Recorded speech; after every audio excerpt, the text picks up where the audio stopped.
Endosulfan ദുരിതബാധിതരോട് സർക്കാർ പുലർത്തുന്ന അവഗണനയ്ക്ക് മുന്നിൽ അപമാന ഭാരത്താൽ തലകുനിക്കുന്നുവെന്ന് പ്രതിപക്ഷ നേതാവ് വി.ഡി. സതീശൻ. വിഷയം നിയമസഭയിൽ അവതരിപ്പിക്കുമെന്ന് കാസർകോട്ടെ സമരപ്പന്തലിലെത്തി പ്രതിപക്ഷ നേതാവ് അറിയിച്ചു.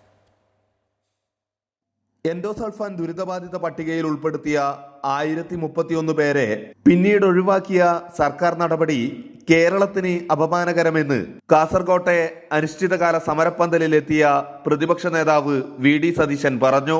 ദുരിതബാധിതർക്ക് മുന്നിൽ തലകുനിക്കുന്നുവെന്നും നിയമസഭ ചേരുമ്പോൾ തിരഞ്ഞെടുപ്പ് പ്രഖ്യാപനത്തിന് മുൻപ് തന്നെ എൻഡോസൾഫാൻ വിഷയം സഭയിൽ അവതരിപ്പിക്കുമെന്നും ഇക്കാര്യത്തിൽ മുഖ്യമന്ത്രിയുമായി ചർച്ച നടത്തുമെന്നും പ്രതിപക്ഷ നേതാവ് പറഞ്ഞു. ഇനി തെരഞ്ഞെടുപ്പിന് മുമ്പ് 12, 13, 14, 15 4 ദിവസം മാത്രമാണ് നിയമസഭയുള്ളത്. 4 ദിവസമാണ് ബജറ്റിന്റെ ചർച്ചയാണ്. എങ്കിലും ഞാൻ നിങ്ങളോട് ഉറപ്പ് പറയുന്നു, ഈ 4 ദിവസം വേറെ ഒരുപാട് കാര്യത്തിന് നോട്ടീസ് കൊടുത്തിട്ടുണ്ട്. എങ്കിലും എൻഡോസൾഫാൻ വിഷയം ഈ 4 ദിവസത്തിൽ ഒരു ദിവസം നിർബന്ധമായി ഞങ്ങൾ നിയമസഭയിൽ കൊണ്ടുവരും.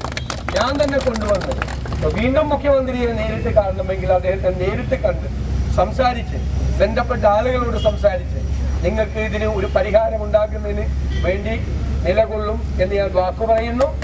ഇത് അനുവദിച്ച് കിട്ടുന്നത് വരെ നിങ്ങൾ നടത്തുന്ന പോരാട്ടത്തിന്റെ കൂടെ ഞങ്ങൾ എല്ലാവരും ഉണ്ടാകും.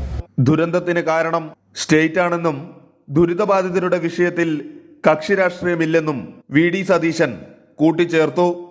പട്ടികയിൽ നിന്ന് ഒഴിവാക്കിയ ദുരിതബാധിതരെ തിരിച്ചെടുക്കുക, ചികിത്സയും മരുന്നും നൽകുക, എൻഡോസെൽ യോഗം ചേരുക തുടങ്ങിയ ആവശ്യങ്ങൾ ഉന്നയിച്ച് എൻഡോസൾഫാൻ പീഡിത ജനകീയ മുന്നണി കാഞ്ഞങ്ങാട് മിനി സിവിൽ സ്റ്റേഷന് മുന്നിൽ നടത്തുന്ന അനിശ്ചിതകാല സമരം 11 ദിവസം പിന്നിടുകയാണ്.